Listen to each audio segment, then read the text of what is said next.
ठीक है। तो हम क्या पढ़ रहे हैं, अपन पढ़ रहे हैं मैक्रो का यूनिट 1 नेशनल इनकम। ठीक है, उसमें अपन बहुत सारे कॉन्सेप्ट्स पढ़े हैं। ठीक है, क्या क्या पढ़े हैं, जैसे circular flow of income diagram अपन ने बनाया है, एक पेज का नोट्स भी अपन ने लिखा है। उसका कितने फेजेस होते हैं, 3 फेजेस होते हैं और 4 इवेंट्स होते हैं उसमें। ठीक है, हेलो,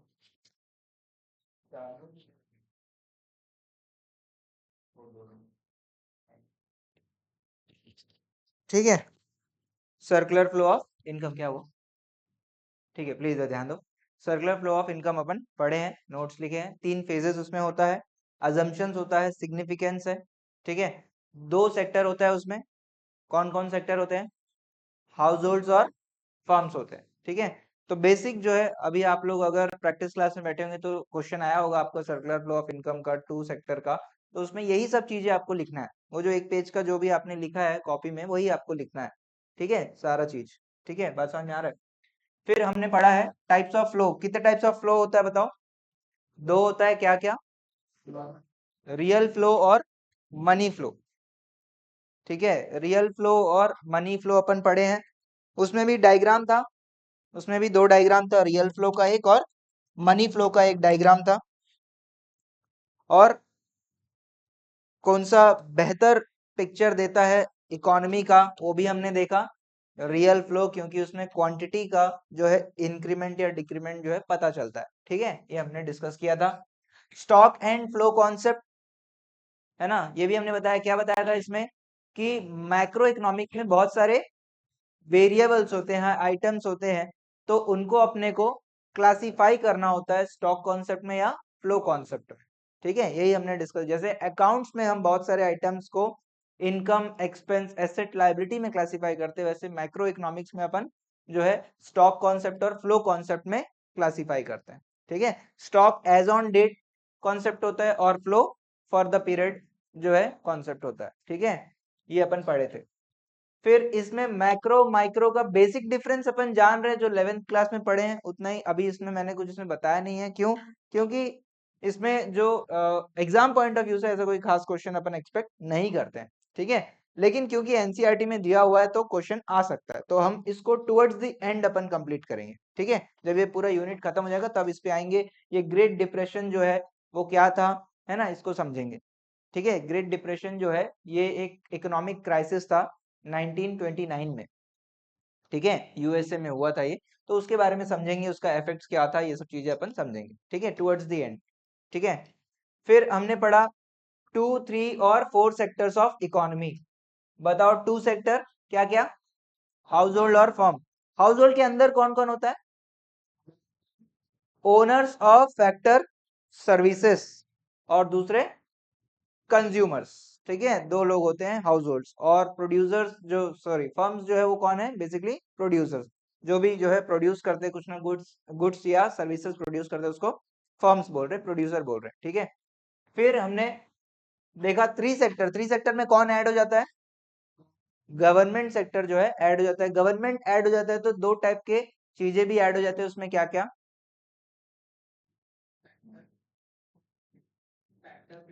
वो तो इसमें भी है 2 सेक्टर में भी, टैक्सेस एंड सब्सिडी। ठीक है, गवर्नमेंट आपसे टैक्स वसूलता है और सब्सिडीज देता है। ठीक है, ये चीज हमने देखा। और गवर्नमेंट जो है एज अ प्रोड्यूसर भी काम करता है। गवर्नमेंट के 2 काम है, क्या क्या, एक तो वेलफेयर, ठीक है, और दूसरा गुड्स एंड सर्विसेज का प्रोडक्शन करना, एज अ प्रोड्यूसर भी उसका काम होता है। ठीक है, तो उसको भी अपन प्रोड्यूसर मानते हैं। ठीक है, और इकोनॉमिक, सारे इकोनॉमिक एक्टिविटी वो भी करता है, गवर्नमेंट भी करता है। फिर हमने क्या देखा, 4 सेक्टर। 4 सेक्टर में कौन सा जुड़ जाता है, फॉरेन सेक्टर। फॉरेन सेक्टर से क्या करते हैं हम, इंपोर्ट और एक्सपोर्ट का काम जो होता है वो होता है। और हमने ये भी पढ़ा कि जो लोग यहाँ के लोग हैं जो बाहर रहते हैं, वो लोग हमको पैसा भेजते हैं, और जो यहाँ रहते हैं जो कि रेजिडेंट नहीं है, वो लोग यहाँ का पैसा बाहर भेज देते हैं। इस कॉन्सेप्ट से अपन बेसिकली नेशनल इनकम और डोमेस्टिक इनकम का कॉन्सेप्ट भी इसी से डिराइव होता है। ठीक है, ये अपन पढ़े थे। फिर हमने क्या पढ़ा, डोमेस्टिक टेरिटरी पढ़ा। डोमेस्टिक टेरिटरी मतलब क्या पढ़ा हमने, कि जितना भी लैंड एरिया है वो पूरा इंडिया है, बॉर्डर्स के अंदर जो भी है वो इंडिया है, उसके अलावा क्या चीज था? एक्सक्लूसिव इकोनॉमिक जोन में 3 चीजें है ना, क्या क्या? फिशिंग वेजल, वेजल मतलब जहाज, ऐसा कोई जहाज अगर एक्सक्लूसिव इकोनॉमिक जोन के अंदर जाके मछली पकड़ता है तो वो जहाज को इंडिया बोलेंगे, ठीक है, डोमेस्टिक टेरिटरी का पार्ट बनाएंगे। दूसरा क्या था? ऑयल रिग्स, है ना, ऑयल रिग्स फोटो देखे थे अपन, जाइंट मशीन जैसे स्ट्रक्चर है, वो भी क्या है? इंडिया बोलेंगे, वो भी इंडिया का पार्ट है अगर वो एक्सक्लूसिव इकोनॉमिक जोन के अंदर है तो। और तीसरा क्या था? फ्लोटिंग प्लेटफॉर्म, प्लेटफॉर्म मतलब क्या? जब क्या होता है, मैंने बताया था आपको, जब बड़े बड़े जहाज होते हैं उनको कुछ समय के लिए रुकना होता है, ठीक है, तो उनको एंकरिंग करने के लिए और वहां पे लोडिंग अनलोडिंग वगैरह के लिए कुछ प्लेटफॉर्म वगैरह एस्टेब्लिश किया जाता है, वो क्या है? Floating platform. और ये तीनों चीजें कौन कर रहा है? Normal resident, owned and operated by normal resident है, तो ही अपन इन तीनों को क्या बोलेंगे? इंडिया का पार्ट बोलेंगे। प्लीज ध्यान रखो, एक्सक्लूसिव इकोनॉमिक जोन का पूरा पार्ट इंडिया नहीं है। एक्सक्लूसिव इकोनॉमिक जोन में ये 3 चीजें जो है ये इंडिया का पार्ट है, ठीक है। फिर हमने क्या पढ़ा? पहला क्या हो गया? लैंड एरिया, दूसरा क्या हो गया? पानी वाला, ये 3 चीज एक्सक्लूसिव इकोनॉमिक जोन में। तीसरा चीज क्या था? शिप्स एंड एयरक्राफ्ट्स, ठीक है, owned and operated by normal resident between 2 countries, ठीक है, डोमेस्टिक डोमेस्टिक नहीं, एक देश से दूसरे देश अगर जा रहा है आ रहा है तो वो जो जहाज है उसको भी अपन क्या बोलेंगे? इंडिया का पार्ट अपन उसको बोलेंगे। फिर अपन क्या पढ़े? फिर तीसरा चीज था, क्या था उसमें? एम्बेसी, एम्बेसी, मिलिट्री एस्टेब्लिशमेंट और कंसुलेट्स, कहाँ पे? इंडिया की, इंडिया के बाहर, इंडिया के बाहर, इंडिया का एम्बेसी इंडिया के बाहर है तो वो भी क्या बन जाएगा? इंडिया का पार्ट बन जाएगा। ये अपन पढ़े थे डोमेस्टिक टेरिटरी में, इसको अपन क्या बोलते हैं? लोकेशन बेस्ड कॉन्सेप्ट है। इस एंटिटी, इस लोकेशन के अंदर जो भी इनकम कमाया जाता है वो सब क्या बन जाएगा? डोमेस्टिक इनकम बन जाएगा। सब क्या बन जाएगा? डोमेस्टिक इनकम, या जो भी प्रोडक्शन होता है वो सब डोमेस्टिक प्रोडक्ट हो जाएगा, ठीक है। फिर दूसरा कॉन्सेप्ट अपन पढ़े, नॉर्मल रेजिडेंट। क्या होता है नॉर्मल रेजिडेंट? जो भी व्यक्ति 1 साल के ऊपर इंडिया में है तो वो नॉर्मल रेजिडेंट है। दूसरा कंडीशन क्या था? सेंटर ऑफ इकोनॉमिक इंटरेस्ट जो है वो भी इंडिया में।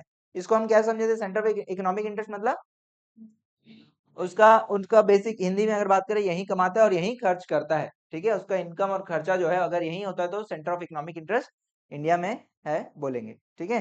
तो इस व्यक्ति को अपन नॉर्मल रेजिडेंट बोलते हैं, ठीक है। तो नॉर्मल रेजिडेंट जो है वो क्या करेगा?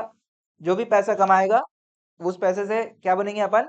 नेशनल इनकम है, ठीक है। कोई नॉर्मल रेजिडेंट हो सकता है, जैसे कोई इंडियन है वो बाहर रहता है लेकिन वो पैसा कमा के वापस इंडिया में भेज देता है, ठीक है। तो नॉर्मल रेजिडेंट है, बस कमाने के लिए बाहर गया हुआ है, पैसा पूरा बाहर यहाँ पे भेज दे रहे, तो वो क्या है? नॉर्मल रेजिडेंट है बट आउटसाइड इंडिया है। तो वो जो पैसा यहाँ पे भेजेगा वो हमारे नेशनल इनकम में इंक्लूड हो जाएगा, ठीक है। और यहाँ का कोई व्यक्ति, कोई मान चलो ऑस्ट्रेलिया का व्यक्ति इंडिया में रह रहा है और यहाँ पे वो कमा रहा है और अपना पैसा वापस घर भेज दे रहा है, तो यहाँ से वो पैसा बाहर भेज रहा है तो वो क्या हो जाएगा? एक्सक्लूड हो जाएगा नेशनल इनकम से। समझ में आ रहा है सभी को? न्यूमेरिकल क्वेश्चन करेंगे नेशनल इनकम वाला तो और अच्छे से समझ में आएगा, ठीक है। हाँ बोलो।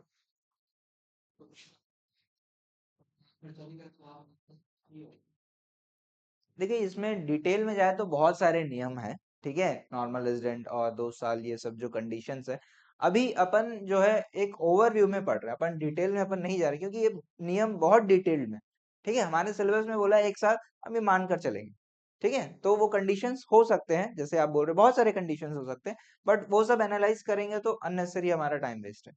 हमको जो जितना पार्ट सिलेबस में है उतना अपन कवर करें, 1 साल बोला, 1 साल मान के चले, ठीक है। वैसे मैंने आपको बताया था इनकम टैक्स में तो 1 साल भी नहीं होता है, ठीक है। तो बहुत सारे अलग अलग नियम कानून है, फिलहाल हमारे सिलेबस के हिसाब से हमको 1 साल मानना है, वही अपन करके चले, ठीक है, क्लियर है। फिर अपन जो है उसके बाद अगला कॉन्सेप्ट जो है ये अपन पढ़े नहीं थे ना, ये अभी अपन स्टार्ट करते हैं और अपने को जो है न्यूमेरिकल्स भी आज अपने को थोड़ा सा स्टार्ट करना है। तो 8th पॉइंट जो है वो क्या है? फैक्टर इनकम और ट्रांसफर इनकम, ठीक है। इसमें अपन क्या बात की थी? फैक्टर इनकम क्या होता है? फैक्टर सर्विस के बदले में जो पैसा मिलता है वो फैक्टर इनकम है, जिसको मिलता है उसके लिए फैक्टर इनकम और जो पे करता है उसके लिए फैक्टर पेमेंट, ठीक है। जो कुछ गुड्स या सर्विसेज के बदले में पैसा मिलता है वो फैक्टर इनकम। ट्रांसफर इनकम क्या होगा? बिना कोई काम के जो पैसा मिलता है वो क्या है? Transfer income. ठीक है, तो बिना कोई काम किए कौन पैसा देता है बताओ आपको? गवर्नमेंट आपको पैसा देता है। क्या क्या एग्जांपल? पेंशन और सब्सिडी, ठीक है, अनएम्प्लॉयमेंट अलाउंस, ठीक है, और स्कॉलरशिप। ये सब चीजें हमने डिस्कस किया था ट्रांसफर इनकम में। ठीक है, अब मुझे ये बताओ आप लोग, दोनों में से कौन सा चीज इनकम में कैलकुलेट होगा? डोमेस्टिक इनकम या नेशनल इनकम में फैक्टर इनकम कैलकुलेट इंक्लूड करेंगे? Transfer income? फैक्टर इनकम हम इंक्लूड करेंगे। क्यों? क्योंकि उससे कुछ गुड्स या सर्विस प्रोड्यूस हो रहा है। ट्रांसफर इनकम से कुछ भी नहीं हो रहा है। हमने ये कॉन्सेप्ट पढ़ा सर्कुलर फ्लो से। सर्कुलर फ्लो में क्या हमने पढ़ा? भैया जो सर्विसेज दोगे उसके बदले में इनकम मिलता है। यहाँ तो कुछ सर्विस ही नहीं दिया, फोकट का इनकम मिल रहा है। तो ये जो है इकोनॉमी का पार्ट बनेगा क्या? नेशनल इनकम या डोमेस्टिक इनकम का इनकम से इसको एक्सक्लूड हम कर देंगे। ठीक है, बात समझ में आ रहा है सभी को? फिर इतना ही बात है इसमें, ट्रांसफर इनकम और फैक्टर इनकम। क्लियर है इतना बात? ठीक है, अगला कॉन्सेप्ट में आते हैं जो कि है फाइनल गुड्स और इंटरमीडिएट गुड्स। क्या होता है डिस्कस करते हैं। फाइनल गुड्स ये अपन डिस्कस नहीं किया ना ये वाले बैच में? कर लिए? अच्छा कर लिए, बताओ क्या था?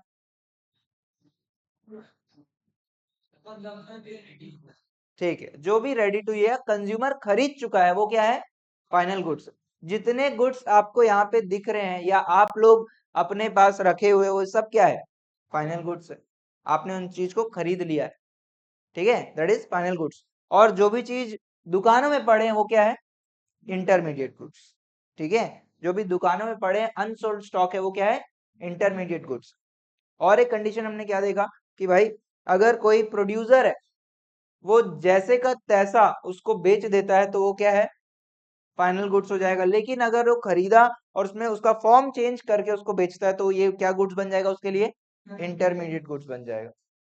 ठीक है, ये हमने पढ़ा था। और हमने क्या पढ़ा? एक साल से ज्यादा अगर स्टॉक पड़ा हुआ है दुकानों में तो उसको क्या मान लेंगे? फाइनल गुड्स मान लेंगे उसको। ठीक है, ये भी हमने पढ़ा था। और फाइनल गुड्स दो टाइप का होता है, कंजम्पशन गुड्स और कैपिटल गुड्स।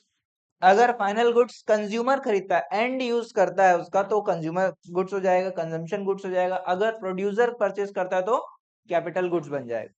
मुझे तो, मैं प्रोड्यूसर हूँ कि कंज्यूमर हूँ? मैं प्रोड्यूसर हूँ। मैं क्यों प्रोड्यूसर? क्योंकि मैं कुछ सर्विस दे रहा हूँ, वो चीज खरीद के मैं कुछ आपको सर्विस दे रहा हूँ। तो ये जो बोर्ड है ये क्या है? कंज्यूमर गुड्स है या कैपिटल गुड्स है? कैपिटल गुड्स है। ठीक है, फाइनल गुड्स तो है ही है, उसके अंदर ये क्या है? कैपिटल गुड्स है। ठीक है, और कैपिटल गुड्स का ही दूसरा नाम क्या होता है?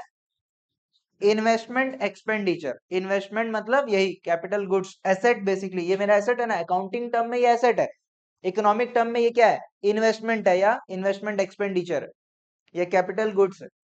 बात समझ आ रहा है? तो इन्वेस्टमेंट, अब ये जो इन्वेस्टमेंट होता है ये नेट या ग्रॉस हो सकता है, और उसका डिफरेंस क्या होता है? डेप्रिसिएशन। ठीक है, जैसे ये एसेट है, ये इन्वेस्टमेंट एक्सपेंडिचर है मेरा। ऐसे ही पूरे इंडिया में बहुत सारे लोग, प्रोड्यूसर लोग खरीदे होंगे, एसेट्स खरीदे होंगे, इन सबका टोटल क्या हो जाएगा हमारे देश का? Investment expenditure. और वो लोग फिर उससे डेप्रिसिएशन माइनस कर देंगे तो क्या आ जाएगा? Net investment. हाँ ठीक है, नेट इन्वेस्टमेंट और ग्रॉस इन्वेस्टमेंट। ठीक है ना, बात समझ में आ रहा है? तो डेप्रिसिएशन का रीजन क्या होता है बताओ मेरे को? डेप्रिसिएशन क्यों लगता है? पहला क्या है?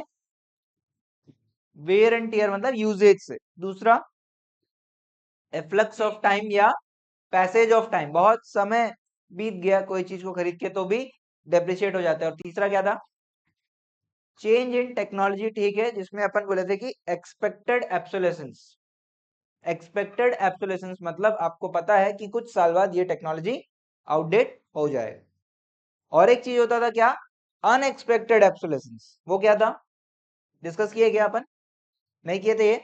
Unexpected obsolescence. अनएक्सपेक्टेड एब्सोलेसेंस मतलब जैसे कोई डैमेज, कोई एक्सीडेंट हो गया, वो उसको डेप्रिसिएशन बोलेंगे क्या अपन? उसको डेप्रिसिएशन नहीं बोलेंगे। तो डेप्रिसिएशन के तीन रीजन है, फिर से बताओ। पहला क्या है? Wear and tear. दूसरा क्या है? एफ्लेक्स ऑफ टाइम या पैसेज ऑफ टाइम। और तीसरा क्या है? एक्सपेक्टेड एब्सोलेसेंस। ठीक है, एब्सोलेसेंस जो है ऑब्सोलीट हो जाता है, ऑब्सोलीट मतलब आउटडेट हो जाता है, तो उसको बोलते हैं अपन। ठीक है, बात समझ में आ रहा है? ओ से स्टार्ट होता है, उसका जो स्पेलिंग है ऑब्सोलीट होता है, लेकिन उसको प्रोनाउंस एब्सोलीट भी कर सकते हैं। ठीक है, एब्सोलेसेंस। ठीक है, तो डेप्रिसिएशन के 3 रीजन समझ में आ रहा है। तो क्वेश्चन अगर आएगा कि whether unexpected obsolescence is a part of depreciation, yes और no? Unexpected obsolescence, unexpected obsolescence के कारण डेप्रिसिएशन नहीं लगता, एक्सपेक्टेड एब्सोल्यूशंस के कारण डेप्रिसिएशन लगता है, ये अपने को पता होना चाहिए। ठीक है, दो चीज हमने पढ़ा, अनएक्सपेक्टेड एब्सोल्यूशंस और एक्सपेक्टेड एब्सोल्यूशन। डेप्रिसिएशन किस रीजन से होता है? एक्सपेक्टेड एब्सोल्यूशंस के कारण। क्लियर है बात? मुझे पता है ये चीज मैंने खरीदा है, तो मैं जानता हूं कि 5 साल बाद शायद ये आउटडेटेड हो जाए, 5 साल बाद कोई नया टेक्नोलॉजी आ जाए, लेकिन मैं क्या ये एक्सपेक्ट कर रहा हूँ कि ये कभी भी बीच से टूट जाए, या फिर मान चलो पीछे दीवार वाले कुछ किए और इसमें डैमेज आ जाए, और ये एक्सपेक्ट कर रहा हूँ क्या मैं? इसके कारण वैल्यू को डेप्रिशिएट करूंगा क्या मैं? नहीं, मेरे को तो पता ही नहीं है, अनएक्सपेक्टेड है, कभी भी हो सकता है, एक्सीडेंट्स। ठीक है, उसका रीजन डेप्रिसिएशन नहीं हो सकता, उसके कारण डेप्रिशिएट आप एसेट को नहीं कर सकते, ये हम समझा रहे हैं। क्लियर है बात? ये वाला पॉइंट क्लियर है, ग्रॉस इन्वेस्टमेंट, नेट इन्वेस्टमेंट और डेप्रिसिएशन क्लियर है सभी को? हाँ, कोई डाउट? अगला क्या है? Net indirect taxes. टैक्सेस दो टाइप का होता है, पता है सबको, अपन 11th क्लास में ही पढ़े हैं। टैक्सेस दो टाइप का होता है, क्या क्या? डायरेक्ट टैक्स और इनडायरेक्ट टैक्स। डायरेक्ट टैक्स मतलब क्या था? जैसे जो भी आप पैसा कमा रहे हो, है ना, जो पैसा आप कमा रहे हो उस पैसे में आप जाके टैक्स पे करते हो, आप खुद ही जाते हो टैक्स पे करने। ठीक है, और इनडायरेक्ट टैक्स क्या है? आपके कमाने पे नहीं लगता, आपके कंजम्पशन पे लगता है। आप गुड्स कंज्यूम करो, सर्विसेज कंज्यूम करो, उसके ऊपर टैक्स लगता है, और आपको पता भी नहीं चलता है कि आपने टैक्स पे किया है या नहीं किया। जैसे मान चलो अगर मैं ये शर्ट परचेज किया हूं, तो इस पे टैक्स पेड है या नहीं है? टैक्स पेड है। क्या मैं टैक्स के पास गया हूं? क्या मैं गवर्नमेंट के पास किया क्या टैक्स पे करने? नहीं, मेरे को पता भी नहीं चला, वो दुकानदार जो है पे कर दिया, मेरे से ले भी ली, टैक्स भी मेरे से वसूल लिया। ठीक है, क्योंकि वो किस रेट में बेचता है मेरे को, क्या बोलते हैं उसको? एमआरपी। एमआरपी का फुल फॉर्म क्या है?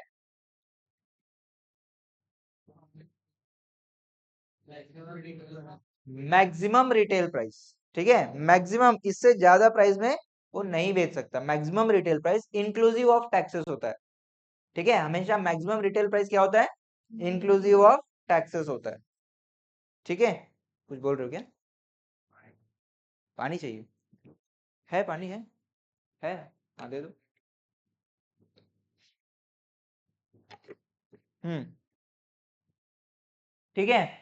इनडायरेक्ट टैक्सेस, तो यहाँ पे हमको डायरेक्ट टैक्स है कि इनडायरेक्ट टैक्स है, क्या पढ़ना है? Indirect tax. इनडायरेक्ट टैक्स किस पे लगता है? कंजम्पशन ऑफ गुड्स और सर्विसेज। कंजम्पशन ऑफ गुड्स और सर्विसेज पे इनडायरेक्ट टैक्स लगता है, प्लीज ध्यान दो। ठीक है, अब यहाँ पे मुझे बताओ, जो सरकार टैक्स लेता है आपसे, उसका क्या करता है? सरकार टैक्स लेता है, क्या करता है उसके बदले? सर्विसेज प्रोवाइड करता है। सरकार जो है सर्विसेज प्रोवाइड करता है, ट्रांसफर पेमेंट्स करता है, पेंशन देता है ना, स्कॉलरशिप्स का पैसा देता है। इतने बड़े बड़े जो कॉलेजेस वगैरह बना रहे हैं, जितने भी आईआईटी वगैरह, आईआईएम वगैरह जो कर रहे हैं, सब क्या है? टैक्स पेयर के पैसे से हो रहा है। हम सब जो है टैक्स पे कर रहे हैं, और उनको कम रेट में, सब्सिडाइज रेट में पढ़ाया जा रहा है, स्कॉलरशिप में पढ़ाया जा रहा है। समझ में आ रहा है सभी को? तो टैक्स वसूल के सरकार जो है सोसाइटी के लिए ही खर्चा करता है, और उसका एक तरीका क्या है? सब्सिडी। ठीक है, सब्सिडी भी कल अपन लास्ट क्लास में डिस्कस किए थे क्या? सब्सिडी डिस्कस किए थे, नहीं किए थे? चलिए समझाते हैं सब्सिडी क्या होता है। जैसे मान चलो कोई किसान है, किसान है, फार्मर, उसके पास जमीन है, उसको जो है खेती करना है, प्रोडक्शन करना है, लेकिन पैसे नहीं है या कम है, पैसे कम है। पहली बात तो मुझे ये बताओ, क्या खेती किसानी का जो काम है बहुत बढ़िया काम है, या थोड़ा सा बढ़िया काम नहीं है? थोड़ा रिस्की काम है। क्या रिस्क है इसमें? क्लाइमेटिक कंडीशन एक बहुत बड़ा फैक्टर है, जो कि हमारे हाथ में रहता है क्या? किसान के हाथ में नहीं रहता है क्या? नहीं रहता। तो बेचारे को अननेसेसरी का अनसर्टेन लॉस जो है वो बेयर करना पड़ता है, जिसके कारण उसका बहुत लॉस होता है। तो लेकिन वो इकोनॉमी में एक इंपॉर्टेंट रोल प्ले करता है कि नहीं करता है भैया? अगर वो प्रोडक्शन बंद कर दे तो इकोनॉमी ना चले, समझ में आ रहा है? तो वो बोलता है कि भैया जो है पैसे नहीं है प्रोडक्शन करने के लिए, तो सरकार उसको क्या बोलेगा, भैया तू प्रोडक्शन कर, तू प्रोडक्शन मत रोक। बोलेगा मेरे को फर्टिलाइजर खरीदना है, या मेरे को मोटर खरीदना है, पानी सींचने का मोटर खरीदना है। सरकार को जाके बताएगा मेरे को पानी सींचने का मोटर खरीदना है जो कि 1000 रुपए का है, मेरे पास पैसे नहीं है।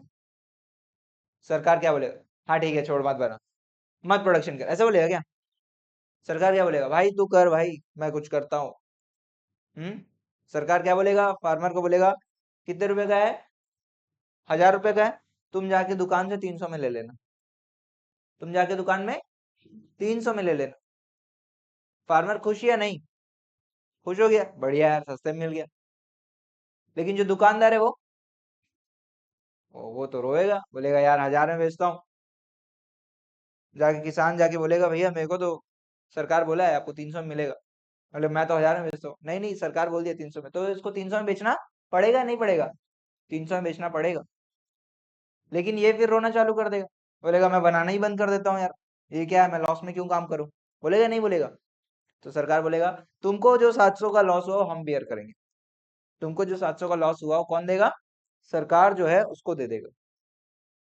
ठीक है, तो सब्सिडी इस तरीके से काम करता है, समझा रहे? तो जो प्राइस है उसके अंदर ही टैक्सेस और सब्सिडी दोनों ही जुड़ा हुआ होता है। समझा है? क्या समझा है? प्राइस के अंदर ही सब्सिडी भी जुड़ा हुआ होता है। तो जब हम नेट इनडायरेक्ट टैक्सेस बोलेंगे तो क्या होगा, इनडायरेक्ट टैक्सेस माइनस सब्सिडी। ठीक है, नेट इनडायरेक्ट टैक्सेस मतलब इनडायरेक्ट टैक्सेस माइनस सब्सिडी, ये फॉर्मूला है, इसको याद रखना है अपने को। उसका लॉजिक समझ में आ रहा है? प्राइस के अंदर ही सब्सिडी का प्राइस जुड़ा हुआ है, 1000 रुपए के अंदर सब्सिडी 700 का जुड़ा हुआ था। सभी को बात क्लियर है? हाँ, ये वाला बात। तो ये भी हमने डिस्कस, देखो इन सब का नोट्स हम देंगे आपको, ठीक है? नोट्स मतलब अपन लिखेंगे, पहले अपन न्यूमेरिकल करेंगे उसके बाद नोट्स लिखेंगे, ठीक है? हम एक क्लास पीछे चल रहे हैं, फर्स्ट बैच से एक क्लास हम पीछे चल रहे हैं, ठीक है? तो उसको अपने को कवर अप करना है जल्दी से, ठीक है? तो यहाँ तक बात क्लियर है? आज हम अभी क्या पढ़े, दो चीज पढ़े क्या? एक तो आपका इन्वेस्टमेंट, ये शायद आज पढ़ रहे हैं ना अपन, आज की क्लास में पढ़ रहे हैं इन्वेस्टमेंट, और दूसरा क्या है, इनडायरेक्ट टैक्सेस। दोनों कॉन्सेप्ट क्लियर है? इन्वेस्टमेंट मतलब क्या, बेसिकली जो भी एसेट्स है, जो भी इन्वेस्टमेंट एक्सपेंडिचर किए हुए, वो ग्रॉस भी हो सकता है, नेट भी हो सकता है। उसका रीजन क्या होता है, डेप्रिसिएशन, और डेप्रिसिएशन का 3 रीजन होता है। फिर से बताओ क्या क्या? पहला वियर एंड टियर, दूसरा एफ्लक्स ऑफ टाइम, और तीसरा एक्सपेक्टेड एब्सोल्यूशंस। अनएक्सपेक्टेड क्या? नहीं, अनएक्सपेक्टेड नहीं, ओनली एक्सपेक्टेड एब्सोल्यूशन, याद रहेगा? फिर हम पढ़े net indirect taxes. Net indirect taxes का फॉर्मूला दिया हुआ है, सिंपल, क्या है, indirect taxes minus subsidy. Subsidy क्या होता है समझ में आ गया? फार्मर वाला एग्जांपल हमेशा याद रहेगा, कितने रुपए का मोटर था, उसको कितने में मिल गया, बाकी 700 का क्या हुआ, गवर्नमेंट जो है वो उस दुकानदार को देगा, उसी को क्या बोलते हैं, सब्सिडी। क्लियर है बात? फिर अपन पढ़ रहे हैं क्या, net foreign income from abroad और टू अब्रॉड। ठीक है, फॉरेन इनकम फ्रॉम अब्रॉड मतलब बाहर देश से हमारे देश में पैसा आ रहा है, ठीक है? बाहर कोई हमारा रिलेटिव रहता है जो वहां पैसे कमा रहा है और हमारे देश में भेज रहा है, तो ये क्या बन जाएगा हमारे लिए, हमारे देश का नेशनल इनकम बन जाएगा, फैक्टर इनकम फ्रॉम अब्रॉड। और टू अब्रॉड मतलब जो लोग यहाँ पे हैं लेकिन एक्चुअली कहाँ के हैं, कोई दूसरे देश के हैं, तो वो लोग पैसा जो लेकर जाएंगे वो क्या है, net factor, net foreign income to abroad. बात समझ में आ रहा है? तो नेशनल इनकम जब कैलकुलेट करेंगे तो फॉरेन इनकम फ्रॉम अब्रॉड को प्लस करेंगे कि माइनस करेंगे? नेशनल इनकम के लिए प्लस करेंगे, बाहर का पैसा भी ऐड कर लेंगे, और टू अब्रॉड माए क्योंकि वो पैसा बाहर चले जा रहा है। ठीक है, बात समझ आ रहा है? और डोमेस्टिक इनकम के लिए बाहर का पैसा काउंट करेंगे क्या? बाहर का पैसा काउंट नहीं है, सिर्फ अपने एरिया का ही पैसा हम काउंट करते हैं डोमेस्टिक इनकम के लिए, ठीक है? और जो पैसा बाहर भेज रहा है उसको काउंट करेंगे नहीं करेंगे? उसको कर लेंगे क्योंकि यहाँ का है, डोमेस्टिक इनकम के लिए। ये दो चीज अच्छे से याद रखना पड़ेगा, आपको ध्यान रखना पड़ेगा, है ना? Net foreign income from abroad और टू अब्रॉड, याद रहेगा, from abroad to abroad, from मतलब आना, टू अब्रॉड मतलब जाना भाई, पैसा, सिंपल। हाँ, अब अपन आते हैं फॉर्मूलाज में, अपने को न्यूमेरिकल्स करना है। अभी तक जो भी अपन पढ़े ये सब क्या था, थ्योरी कॉन्सेप्ट था। अब देखिए यहाँ पे क्या है, आपका प्रैक्टिकल चीजें आ गई, और लास्ट फिर जो है थ्योरी कॉन्सेप्ट, जीडीपी और वेलफेयर का बेसिकली डिबेट है, वो अपन डिस्कस करेंगे। ठीक है, तो ये यूनिट यहाँ पे कंप्लीट हो जाएगा। आगे बढ़ने से पहले मैं थोड़ा सा ये भी बता दूं कि ये यूनिट अपन फ्राइडे तक कंप्लीट कर देंगे। उसके बाद क्या होगा, इस यूनिट का टेस्ट होगा सैटरडे को।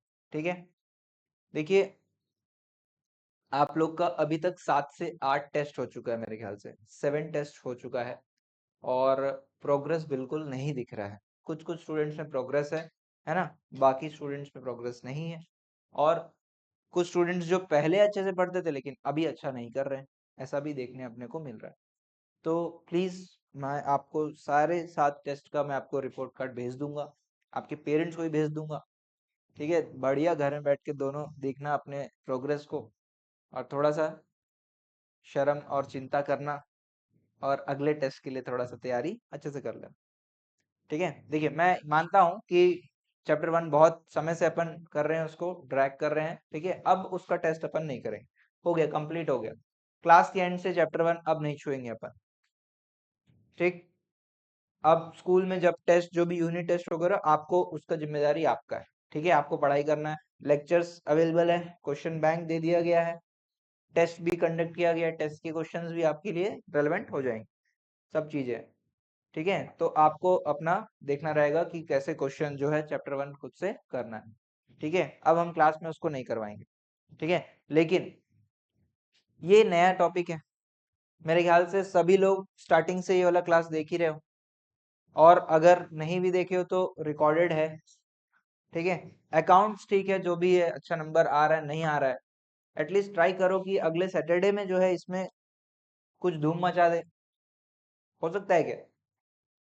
हाँ भाई, अकाउंट्स का वो बर्डन चलो खत्म हो गया, अब टल गया, भला टल गया कि अब चैप्टर 1 पढ़ने की जरूरत नहीं पड़ेगी।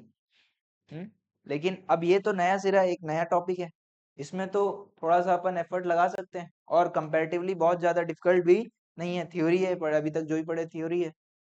हम्म तो थोड़ा सा क्या मैं अच्छे नंबर एक्सपेक्ट कर सकता हूँ सैटरडे को? हाँ, सैटरडे के टेस्ट में बिल्कुल सिंपल सा टेस्ट रहेगा, और अभी प्रैक्टिस क्लास चल ही रहा है। आज कौन कौन था, सभी लोग अटेंड किए कि नहीं, कौन कौन नहीं किया प्रैक्टिस क्लास अटेंड? आप दोनों, ठीक है, आप दोनों पहले से इन्फॉर्म कर दिए थे, कोई दिक्कत है, ठीक है। तो आज आपने आंसर राइटिंग किया थोड़ा बहुत, कुछ थोड़ा बहुत समझ में आया कि नहीं आया, कैसे करना है आंसर राइटिंग? हाँ, बाकी आपको इसके जो भी थ्योरी है अपन नोट्स भी अपन करेंगे। ठीक है, आज हम न्यूमेरिकल स्टार्ट करेंगे, कल या अगले दिन उसके नोट्स भी अपन लिखेंगे। बाकी बुक सबके पास है, सभी के पास बुक है, मैंने बोला है बुक रीडिंग करना है आप लोग को।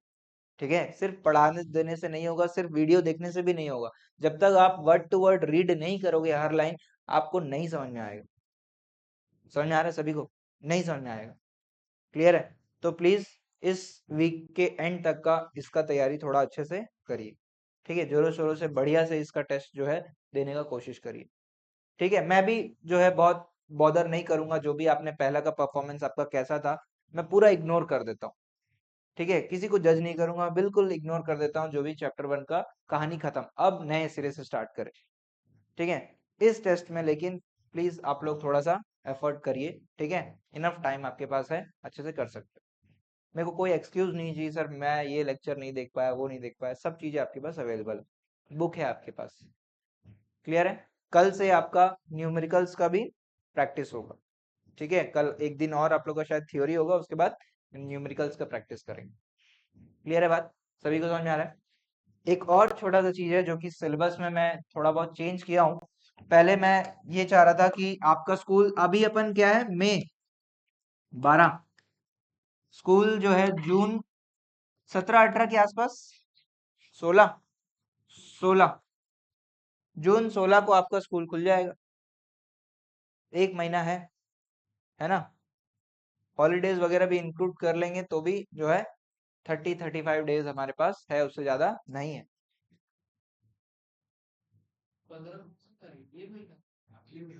भैया जून 16, मई 12, जो भी है मेरे ख्याल से थोड़ा बहुत एक्सटेंड भी होता है, जो भी है मान के चलते 15-16 जो भी तारीख में स्कूल चालू होने वाला है।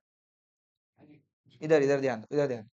तो मैं पहले जो सोचा था वो क्या सोचा था, क्या क्या टॉपिक्स आपका करवाऊं।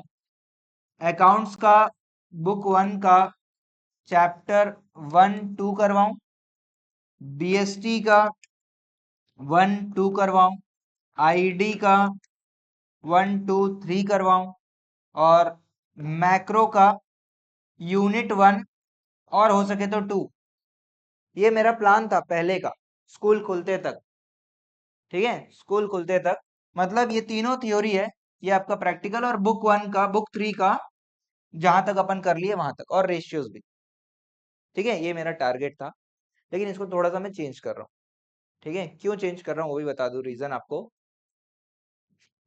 अगला जो चैप्टर है ना बुक वन का चैप्टर 3 और 4, 2 अभी होल्ड कर रहे हैं, 3 और 4 जो है वो काफी इंपॉर्टेंट है। ठीक है, और उसमें बहुत सारा प्रैक्टिस लगेगा, लेकिन 1 से इजी है, चैप्टर 1 से इजी है, इतना तो मैं गारंटी दे रहा हूँ।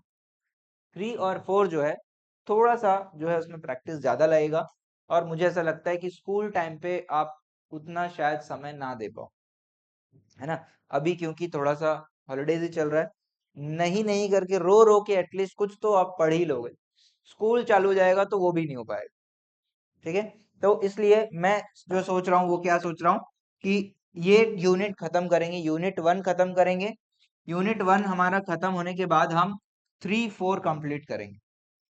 ठीक है, 3-4 कंप्लीट करेंगे, और स्कूल खुलते ही 1-2 दिन में ही अपन 2 को कंप्लीट करेंगे, और स्कूल खुलने के बाद अपन थ्योरी में आएंगे, क्योंकि स्कूल चलते रहेगा, थ्योरी भी आपको ज्यादा बर्डन नहीं रहेगा, अपन इजीली जो है कर सकते हैं। आपके यूनिट टेस्ट वगैरह से पहले अपन ठीक ठाक जो है कॉन्सेप्ट पे आ जाएंगे। लेकिन बहुत बड़ा बर्डन जो अकाउंट्स का है ना, 1-2-3-4 ये हमारा कंप्लीट हो जाएगा, और आपके मिड टर्म में 1-2-3-4-5 आता है, तो 4 चैप्टर्स हमारा कंप्लीट हो गया, और बुक 3 में जो हमने पढ़ा है उतना ही आता है, तो हम अकाउंट्स में हम बहुत अहेड ऑफ स्कूल हो जाएंगे, जिसका एडवांटेज अपने को जरूर से मिलेगा। और मेरा टारगेट ये है कि जुलाई के मिड में 15 जुलाई का टारगेट है, 15 या फिर भी 31 मानकर चलते हैं, 15 या 31 से पहले मिड टर्म का सिलेबस खत्म हो जाए।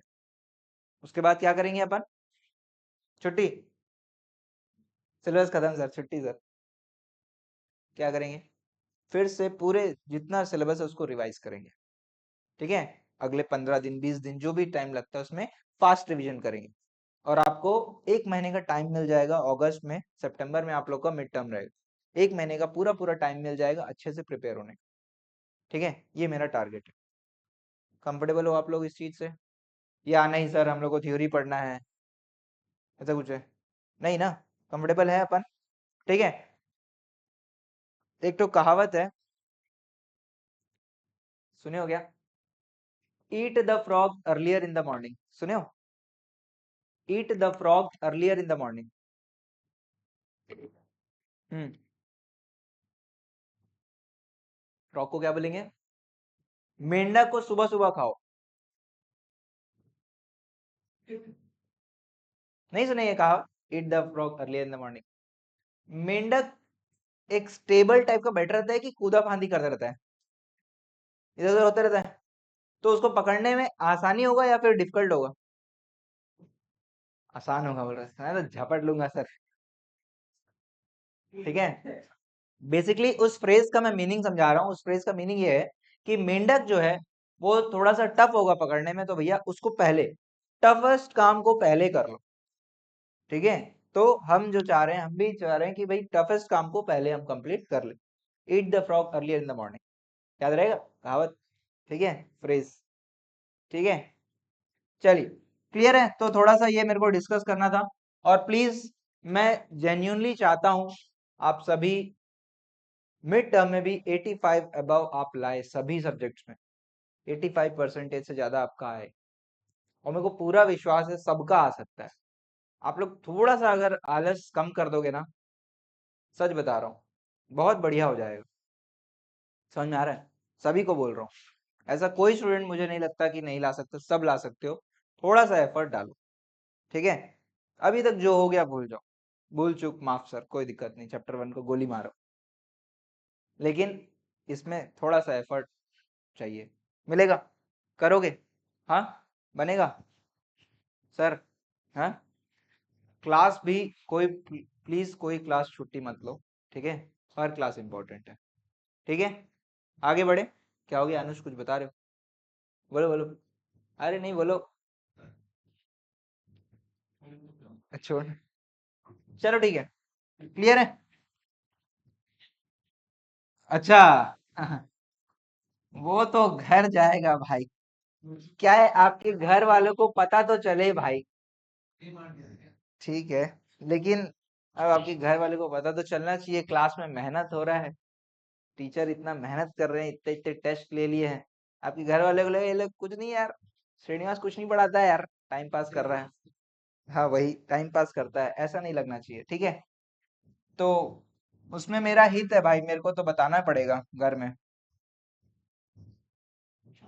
ठीक है, चलिए, चलिए अब कॉपी निकालो, अब अपन को फॉर्मूलाज लिखने हैं,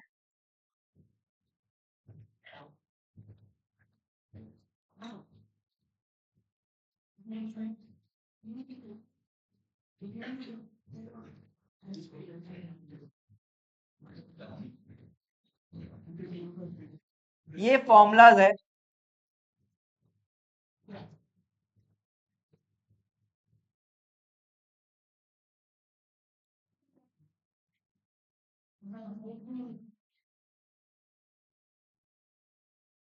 क्या फॉर्मूलाज है, 3 फॉर्मूलाज है भाई, 3 आप बॉक्सेस बना सकते हो, या फिर ऐसे मैंने मार्क किया हुआ है, 1 2 और 3,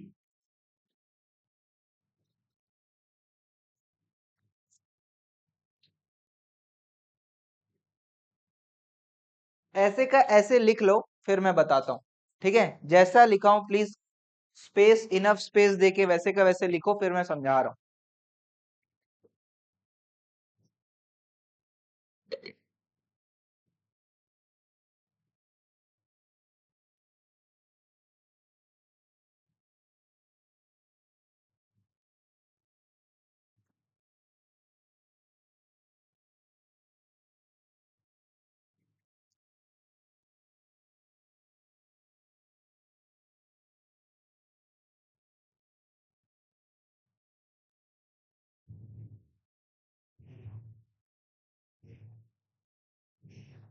लिख लो प्लीज, अच्छा लिख लिया, अच्छा आप आए थे ना उसको, पेन नहीं है क्या, ऐसा है, क्या कर रहे हो तुम, दूसरा पेन था वो दे दिया, किसको दे दिया, वाह मेरे भाई, ये लो, यहाँ पे एक पेन रखा हुआ है, ये लो, यहाँ पे तो पड़ा हुआ है, किसका पेन है, ये किसका पेन है, लिख लो जिसका भी है, लिखो ये लो, लिखो लिखो लिखो जल्दी लिखो, लिखा रहे, जल्दी लिखो जल्दी, फॉर्मूलास, 20 क्वेश्चन करना है आज,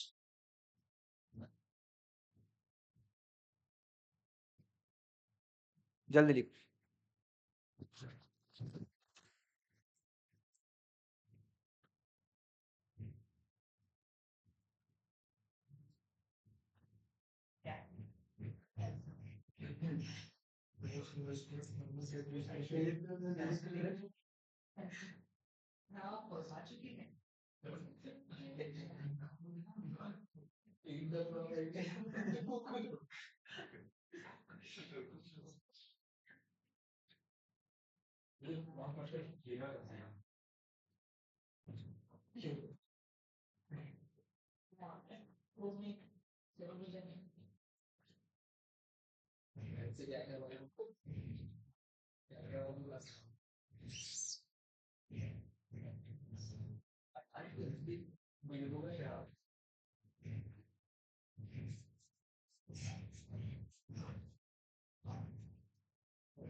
लिख लिए, सभी लिख लिए।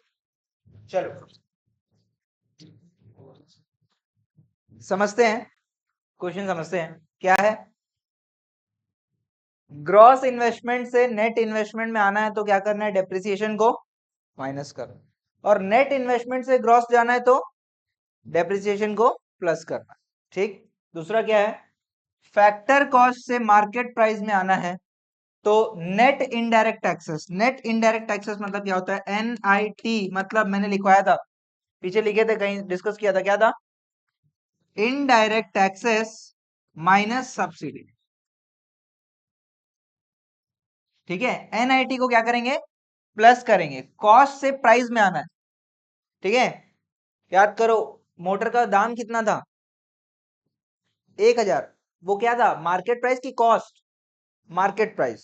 ठीक है, मार्केट प्राइस में सब्सिडी और टैक्सेस इंक्लूडेड, तो नेट इनडायरेक्ट टैक्सेस को ऐड करना है, और मार्केट प्राइस से फैक्टर कॉस्ट जाना है तो माइनस कर। ठीक है, और फिर क्या बोल रहे हैं, डोमेस्टिक इनकम, डोमेस्टिक इनकम मतलब हमारे एरिया का इनकम, और नेशनल इनकम मतलब एरिया वाइज नहीं है, लोगों का इनकम। तो इसको करने के लिए क्या होगा, डोमेस्टिक से नेशनल में क्या होगा, जो पैसा बाहर चले जा रहा है उसको क्या करेंगे, माइनस कर देंगे, और जो पैसा आ रहा है उसको प्लस कर देंगे। और नेशनल इनकम से डोमेस्टिक आना है तो क्या करना है, जो पैसा, जो पैसा बाहर से आ रहा है उसको हटा देंगे, बोलेंगे हमको एरिया का पैसा चाहिए, और जो पैसा जा रहा है उसको हटा देंगे, सॉरी प्लस कर देंगे। ठीक है, क्योंकि वो एरिया का, हमारे एरिया का पैसा है। समझ आ रहा है, इतने ही फॉर्मूलाज है, इतने ही वेरिएबल्स है। कितने वेरिएबल्स है, देखो कितने वेरिएबल्स है, 1 2 3 4 5 6 7 8 9 10 और 11। अगर इन दोनों को लेके एक अपन बोल दे तो समझ लो 12, 12 वेरिएबल्स है। ठीक है, समझ में आ रहा है। तो इस 12 वेरिएबल्स में आपको कोई भी एक चीज निकालने के लिए क्वेश्चन दे सकता है। ठीक है, तो अपन पहले क्वेश्चन से स्टार्ट करते हैं, कैसे बनाना है मैं समझाता हूं, उसके बाद जो है आप लोग करो। ठीक है, अगले क्वेश्चन से आप लोग सॉल्व करना ट्राई करो, आप लोग जो बना लियो वही रहेगा। अभी कोई बंद कर लो आप लोग, बड़े आगे लिख लिए सब लोग। बहुत इजी है ये कैलकुलेशन, अगर समझ में आया तो, कॉन्सेप्ट समझ में आया तो। मैं जिस अप्रोच से समझा रहा हूँ ये इजीएस्ट अप्रोच है, आपके स्कूल में थोड़ा सा अलग टाइप से इसको पढ़ाया जा सकता है, मैं बहुत इजीएस्ट तरीके से आपको बता रहा हूँ, थोड़ा कोशिश करना समझने का। पहले क्वेश्चन लिखोगे सब लोग, क्वेश्चन लिख लो कॉपी में। क्वेश्चन नंबर 1,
लिख लिए सभी क्वेश्चन। प्लीज अब इधर ध्यान दो, कैसे सॉल्व करना समझा रहा हूं मैं। क्वेश्चन लिख लिए, ठीक है, इधर ध्यान, क्या दिया हुआ है अपने को, GNP एट MP, ये 3 वेरिएबल है। निकालना क्या है, NDP FC, ये 3 वेरिएबल।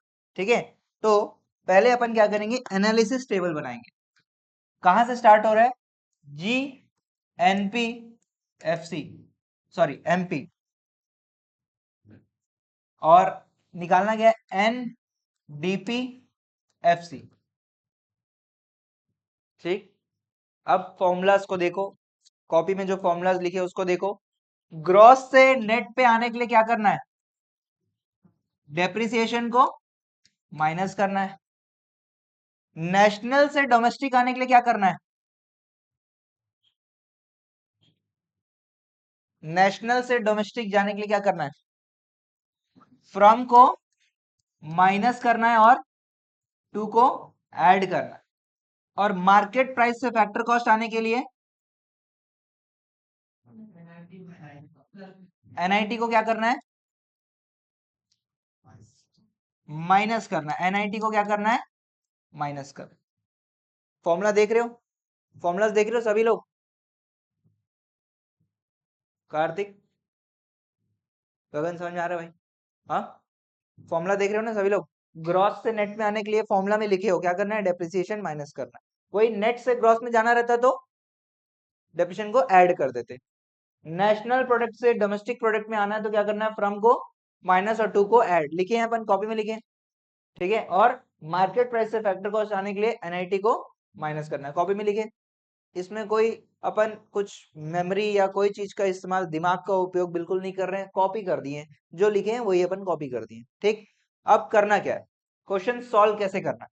अब हमको समझ में आ रहा है कि ये तीन चीजें प्लस या माइनस करना है, 3 स्टेप में क्वेश्चन सॉल्व होगा। तो इधर मैं सॉल्व करके बता रहा हूं कैसे करना है, प्लीज अभी लिखोगे नहीं, अभी प्लीज सोल्यूशन देखो। पर्टिकुलर अमाउंट कहां से स्टार्ट करेंगे, क्वेश्चन में जो दिया है उसी से स्टार्ट करेंगे। क्वेश्चन में क्या दिया हुआ है भाई, G N P at M P कितना है, 8,000, ठीक है। तो पहला चीज जो है, मैं ग्रॉस से नेट पे आ जाता हूं। ग्रॉस से नेट पे आने के लिए क्या करना पड़ेगा, डेप्रिसिएशन को क्या करना पड़ेगा, माइनस करना पड़ेगा, ये लो, ठीक है। तो क्या हो जाएगा, जी क्या हो जाएगा, यहाँ पे क्या हो जाएगा, नेट बन जाएगा। ये ग्रॉस जो है क्या बन जाएगा, नेट बन जाएगा। एन, ये एनपी चेंज होगा क्या, नेशनल प्रोडक्ट तो वैसे का वैसे, क्योंकि मैंने और कुछ वेरिएबल को माइनस प्लस किया क्या, नहीं किया भैया, मैं उस चीज को बस कुछ नहीं कर रहा हूं। तो ये क्या आ जाएगा, एन पी, और एमपी का एमपी आएगा या एफसी बन जाएगा, एम एमपी रहेगा। क्यों, मैंने क्या यहाँ पे क्या एनआईटी माइनस कुछ किया है क्या, यहाँ पे मैंने डेप्रिसिएशन माइनस किया ना, तो बाकी दो फैक्टर्स वैसे का वैसे उतर जाएगा। तो यहाँ पे क्या आ जाएगा, एमपी। जो वेरिएबल को आप माइनस करोगे उसी का जो वेरिएबल है वही चेंज होगा, बाकी दोनों वैसे का वैसे उतर जाएगा। क्लियर है बात, समझ में आ रहा है सभी को, हाँ। तो कितना आ जाएगा, डेप्रिसिएशन कितना है, 600। तो कितना हो जाएगा, N N P M P कितना आ जाएगा, 7,400।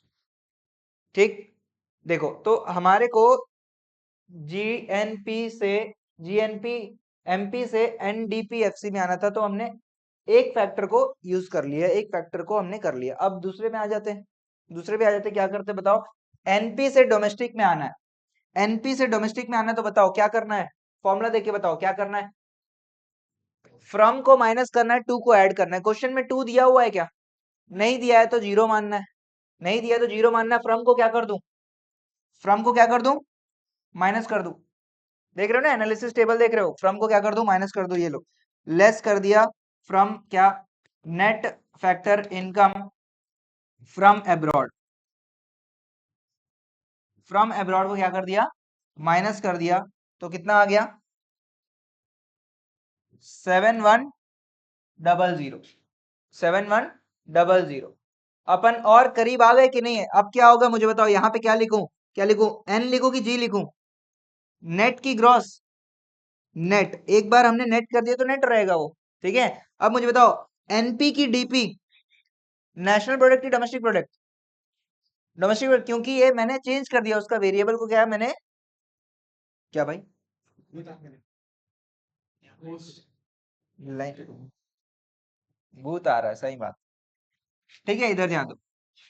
तो एनपी का क्या हो जाएगा, डीपी का क्यों हो जाएगा, क्योंकि मैंने इस पर्टिकुलर वेरिएबल को यूज कर लिया यहाँ पे। तो क्या हो जाएगा यहाँ पे, एनपी का क्या हो जाएगा, डीपी हो जाएगा। और एमपी एमपी एमपी रहेगा, क्यों, क्योंकि उसको जो उसमें जो प्लस माइनस करना था उसको मैंने यूज किया है क्या, अभी अभी मैंने नहीं किया। समझ में आ रहा है सभी को।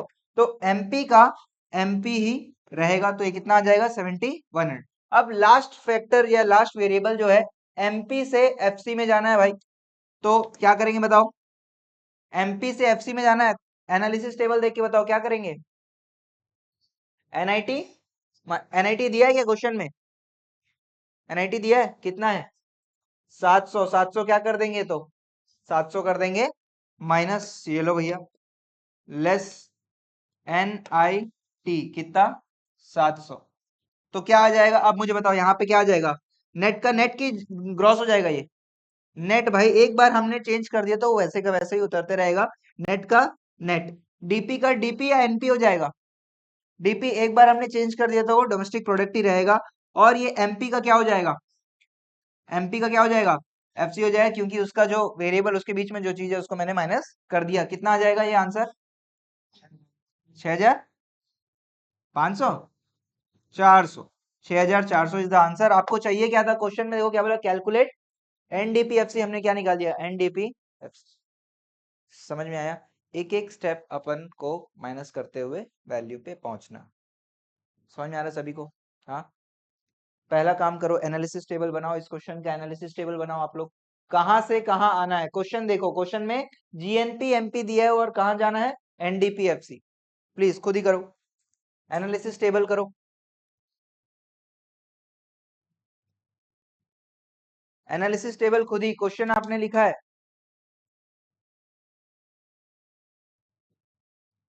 आप लोग का तो टाइम पास हो गया, अब अच्छे से होगा।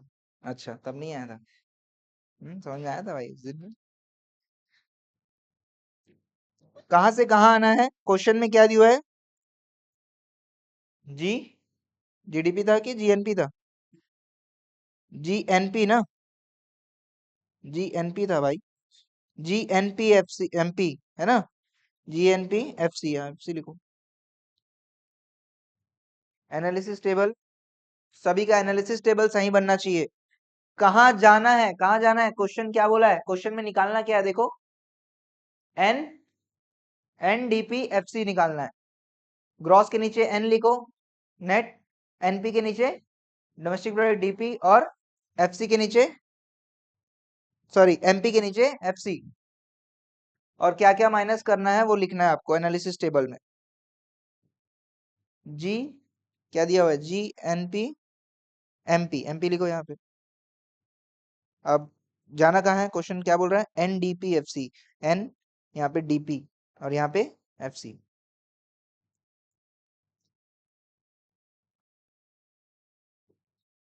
आ रहा है भाई समझ में। हाँ, जीडीपी लिखो, यहाँ क्या लिखे, क्वेश्चन में ध्यान देखो। मोबाइल कौन है डिस्टर्ब कर दे रहा है आपको बहुत ज्यादा, मोबाइल मेरे को दे दो। G N P M P N D P F C. अब ये करने की जरूरत है, अब यहाँ पे आप करो क्या क्या चीजें माइनस प्लस करना। एनालिसिस टेबल सबका हो गया, प्लीज एक बार चेक कर लो, एनालिसिस टेबल चेक कर लो। ग्रॉस से नेट पे आना है, डेप्रिसिएशन माइनस करना है। एनपी से डीपी में आना है, फ्रॉम को माइनस करना है, टू को ऐड करना है। और एमपी से एफसी में आना है तो एनआईटी माइनस करना है। अब एक एक स्टेप यहाँ पे आपको यहाँ पे देखने मिल रहा है। प्लीज अगर खुद से सॉल्व करो, जरूरत पड़ने पे ही देखो, प्लीज खुद से सॉल्व करो। स्टार्टिंग पॉइंट क्वेश्चन में ही दिया है, स्टार्टिंग पॉइंट जीएनपी। इसको ऐसे भी कर सकते हो, देखो आप एनालिसिस में ऐसे लिख सकते हो, एनालिसिस टेबल में ऐसे ऊपर लिख लो, पहला क्या कर रहे हो, पहला ये कर रहे हो, दूसरा ये माइनस कर रहे हो, और तीसरा ये 1 2 3 ऐसा करके आप सीक्वेंस भी लिख सकते हो ताकि आपको इजी हो जाए।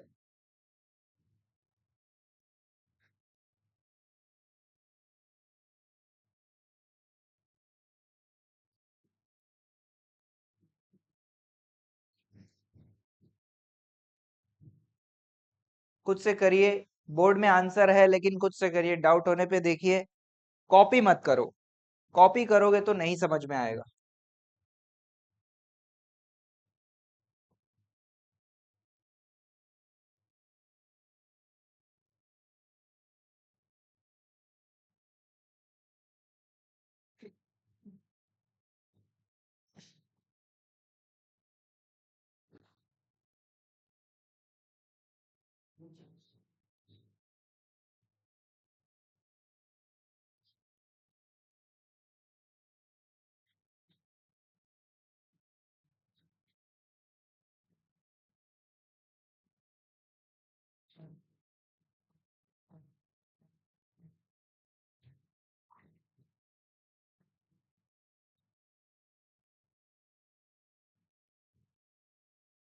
बहुत आसान कैलकुलेशन है ये।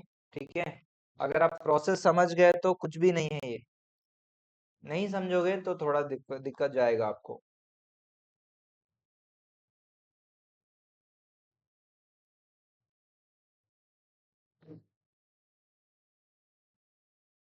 आपने सबसे पहला वेरिएबल डेप्रिसिएशन माइनस किया, इसीलिए ग्रॉस का क्या बन गया, नेट बन गया ये। बाकी दोनों सेम। फिर तीसरा चीज क्या किया, दूसरा चीज आपने फ्रॉम अब्रॉड को माइनस किया तो एनपी का डीपी हो गया, और लास्ट चीज जो है एमपी का एफसी हो गया। ठीक है, क्या ये क्वेश्चन हो गया सबसे?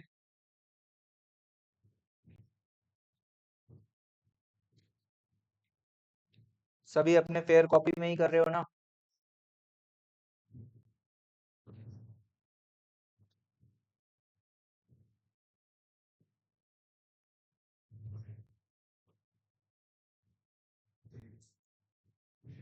किसी को डाउट हो रहा है तो देख सकते हो सॉल्यूशन को, और पूछो, अगर नहीं समझ में आ रहा है कोई चीज तो पूछो प्लीज, शर्माने का कोई बात नहीं है।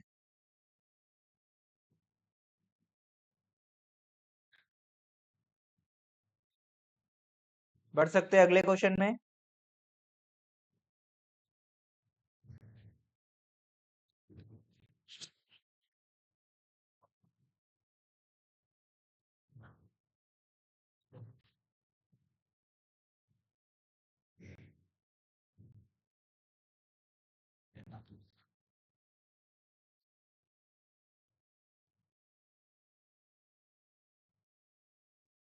लेस कर रहे हो कि प्लस कर रहे हो उसको प्लीज मेंशन करो, बाद में नहीं समझ में आएगा कि क्या है।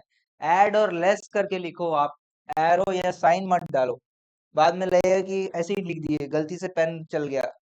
ऐड और लेस वर्ड लिखो।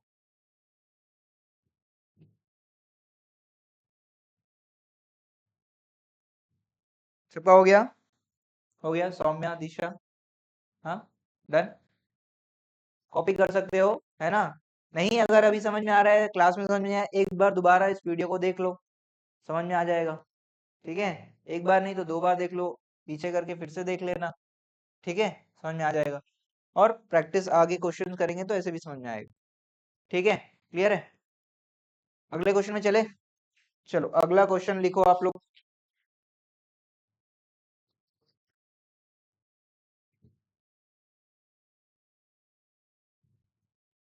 अनुष और ये आप दोनों फिर से कर लो, है ना, फिर से बना लो एक बार।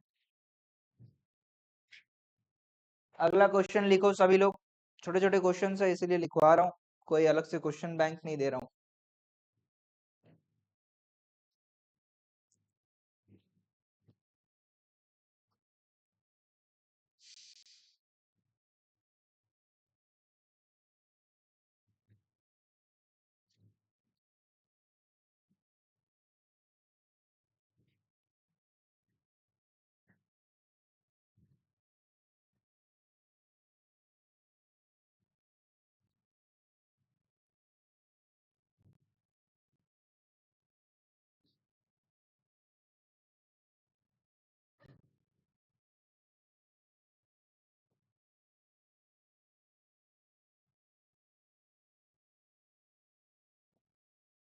क्वेश्चन के बाजू में एनालिसिस टेबल बना लो, कहाँ से कहाँ ट्रेवल करना है देख लो।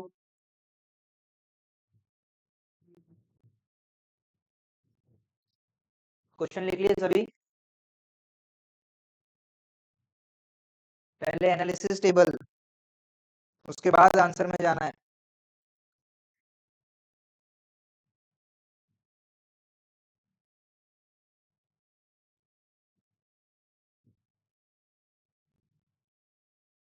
स्टार्टिंग पॉइंट क्या रहेगा एनालिसिस का? जी, एनपी और एमपी, और कहाँ जाना है, एन, डीपी और एफसी, प्लीज। और फॉर्मूलाज को देखो, फॉर्मूला पन्ना पलटा के देख सकते हो, आपने लिखा ही हुआ है, प्लस करना है कि माइनस करना है, क्या करना है, फॉर्मूला देख सकते हो, कोई दिक्कत नहीं है उसमें।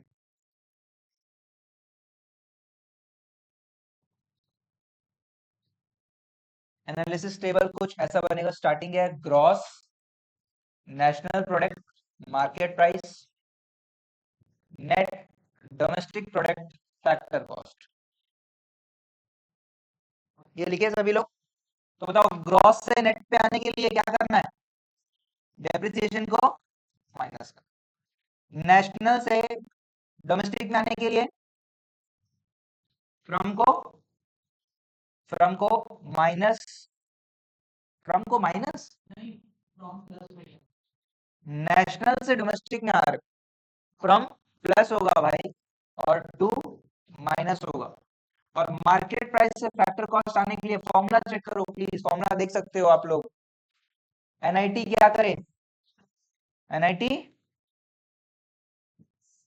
मार्केट प्राइस से फैक्टर कॉस्ट जा रहे हैं माइनस। यहाँ पे इस क्वेश्चन में मुझे बताओ एनआईटी दिया हुआ है क्या? एनआईटी दिया हुआ है क्या? निकल जाएगा लेकिन एनआईटी कैसे निकलेगा?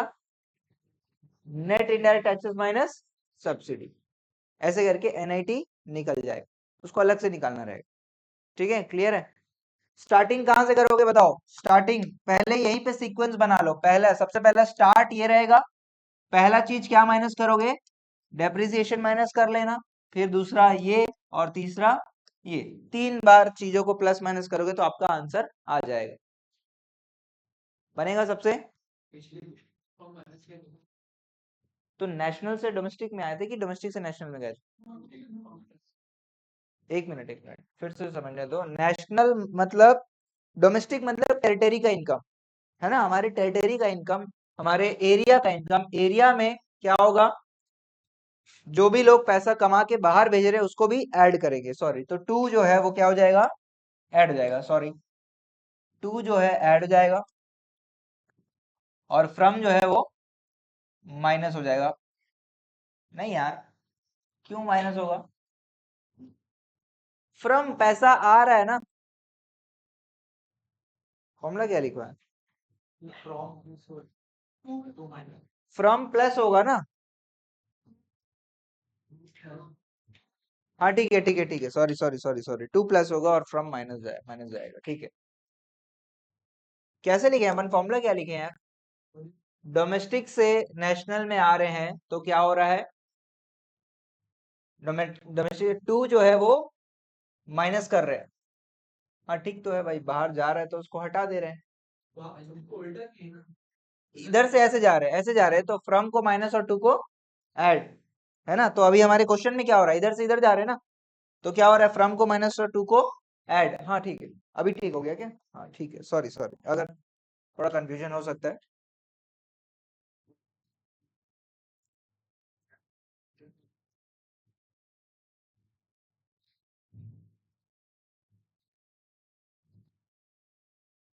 इसमें टू दिया है क्या बताओ? टू दिया ही नहीं है, सिर्फ फ्रॉम से काम करना है अपने को। जो नहीं दिया है उसको जीरो मानना है, ठीक है ना, जबरदस्ती कुछ भी वैल्यू नहीं पकड़ना है। जो नहीं दिया उसको जीरो मान लो।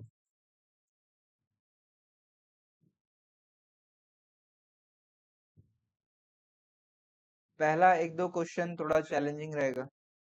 सिटीज माइनस करना है ना, हाँ, तो जाके एनआईटी आ जाएगा, इनडायरेक्ट टैक्सेस माइनस सब्सिडी।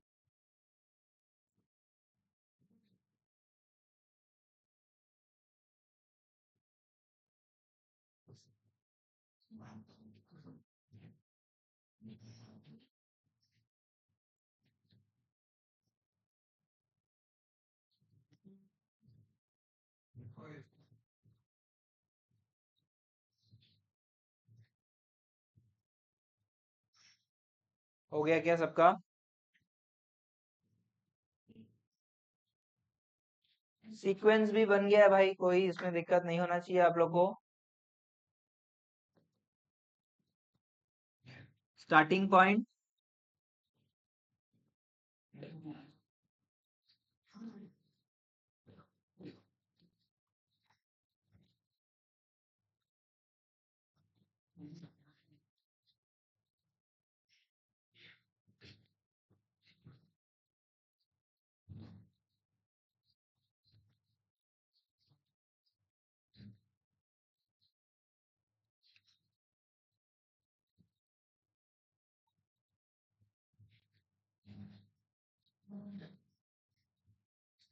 ठीक है, पहला स्टेप ठीक है सबका, चेक कर लो पहला स्टेप,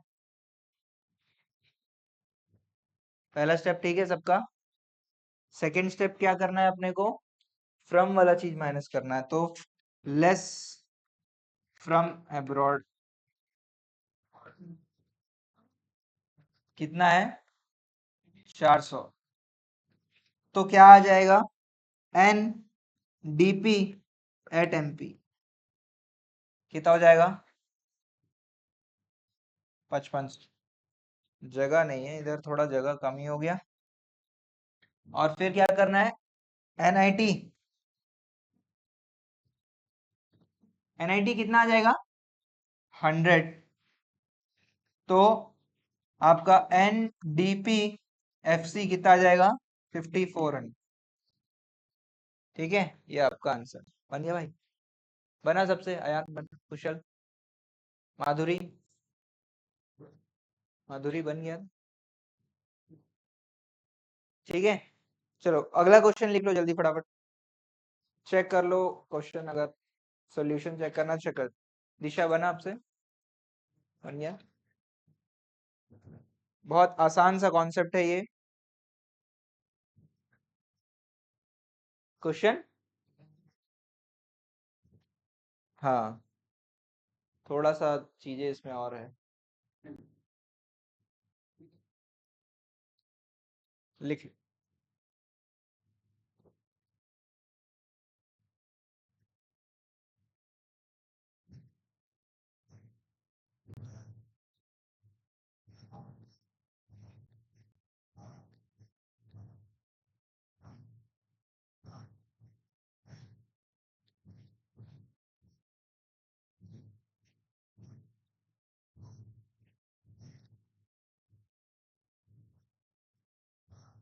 लिख लो, सभी क्वेश्चन लिख लो।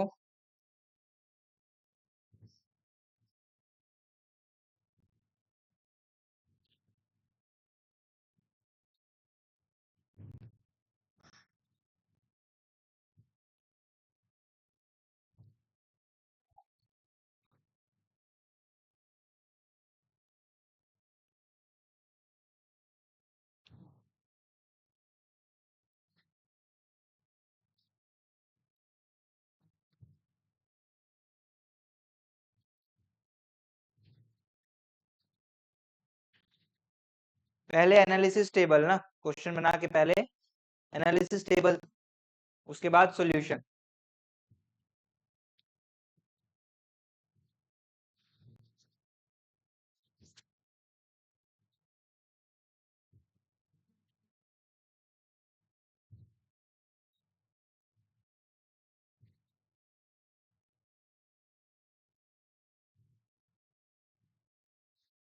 एनालिसिस में स्टार्टिंग पॉइंट क्या रहेगा एन एनपी एफसी, और आना कहाँ पे है जी डीपी और एमपी।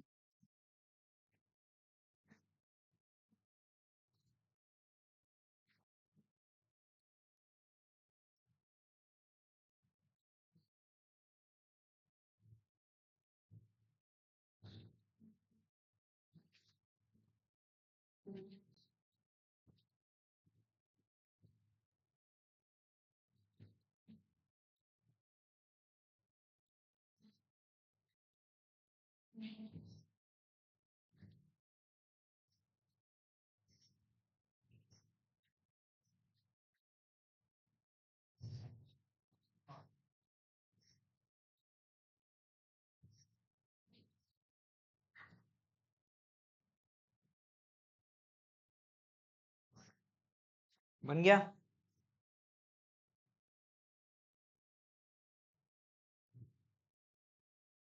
सभी लोग सॉल्व करिए प्लीज इस क्वेश्चन को, सभी लोग सॉल्व करो, मैं नहीं बना रहा हूँ, सभी लोग सॉल्व करो, एनालिसिस टेबल देखो।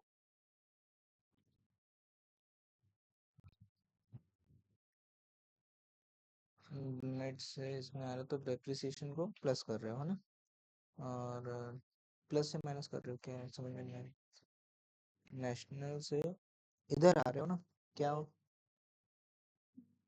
एनपी से डीपी में आना है बेटा, एनपी से डीपी में आना है, ठीक है। ऐसे एरो डालना पड़ेगा, ठीक है।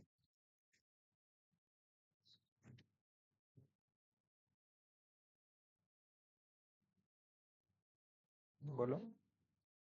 2 को कहाँ प्लस करूँ? एन से ये जो है ऐड कर दिए ये, ठीक है। यहाँ पे डाउट आ रहा है, नेशनल से डोमेस्टिक में आना है। फॉर्मूला देखो, फॉर्मूला में क्या लिखे हो, नेशनल से डोमेस्टिक में जाना है। 2 को ऐड करोगे, फ्रॉम को माइनस करोगे, वही चीज लिखना है यहाँ पे। 2 को ऐड करोगे और फ्रॉम को माइनस करोगे, तो यहीं पे दोनों प्लस माइनस एक साथ हो जाएगा, एक साथ हो जाएगा। दोनों दिया हुआ है क्या क्वेश्चन में? हाँ हाँ, ठीक है ठीक है।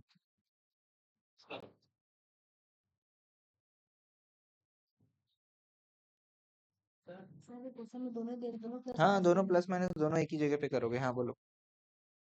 ये तो माइनस हो रहा है, हम्म तो फ्रॉम माइनस हो रहा है और ये प्लस हो रहा है, नेगेटिव वन, माइनस 60 होगा। हाँ, क्या इसको दोनों को प्लस माइनस करके भी यहाँ दिखा सकते हो, कोई दिक्कत नहीं है। वही हाँ, दोनों को दिखा सकते हो एक साथ। बन रहा है अयान? बन रहा है? एनालिसिस टेबल बना है? ठीक है। NFI मत लिखो, टू फ्रॉम दोनों लिखो, नहीं तो समझ में नहीं आएगा। ठीक है।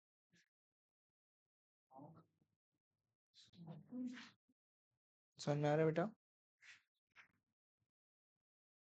NIT प्लस करोगे ना, ठीक है। From minus two plus, minus करो, यहाँ पे माइनस साइन करो, नहीं तो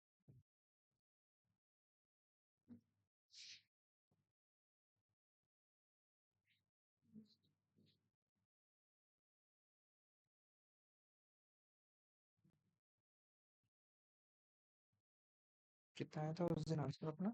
यही है, बोलो। उस दिन बनाए थे है? नहीं, उस दिन जो बनाए थे यही है ना? एरो डालो ना भाई, प्लस माइनस का एरो डालो।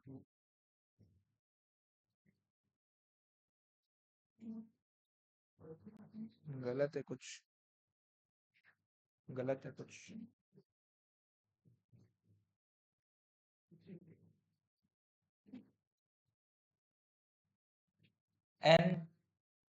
NPFC आना कहाँ पे है? GDPMP। एरो हमेशा ऐसे ही लोगे, क्वेश्चन को देख के आपको एनालाइज करना है कि किधर से किधर आना है। नेट से ग्रॉस आना है तो डेप्रिसिएशन प्लस, ठीक। नेशनल से डोमेस्टिक आना है तो क्या करेंगे? फ्रॉम माइनस और टू ऐड। और फैक्टर कॉस्ट से मार्केट प्राइस आना है तो NIT प्लस, ठीक है। सीक्वेंस भी लिख लेते हैं, सीक्वेंस कैसे करेंगे सर? ये पहले करूंगा प्लस माइनस, ये दूसरा, और ये तीसरा।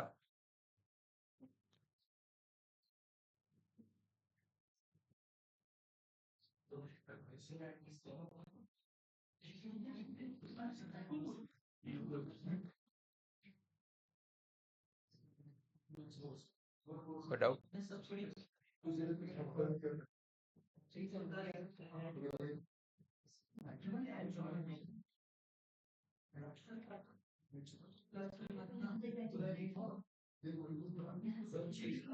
कहाँ स्टार्ट करेंगे? NPFC 2000,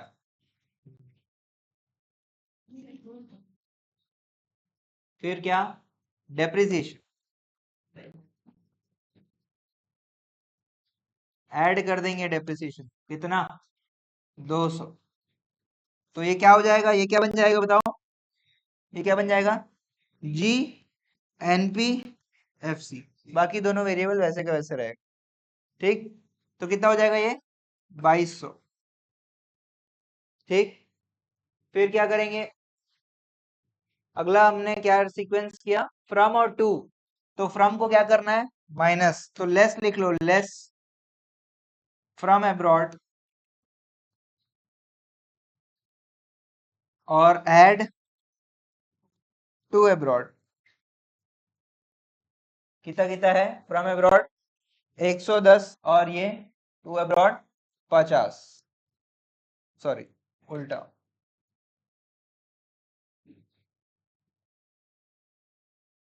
तो अब ये क्या आएगा बताओ, क्या लिखूं यहाँ पे, G D P F C, कितना आ जाएगा ये है 2140।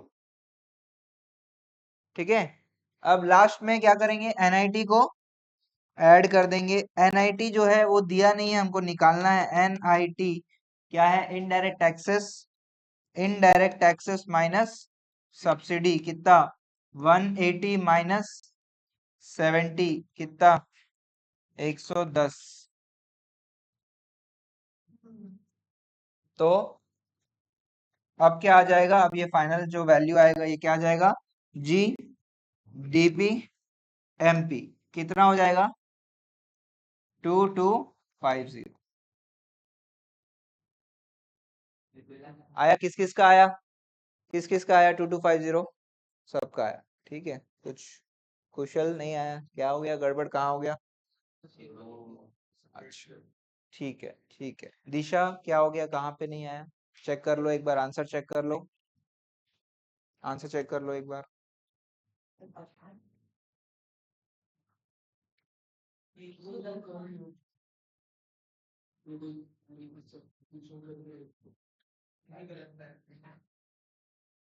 क्या हो गया कुशल,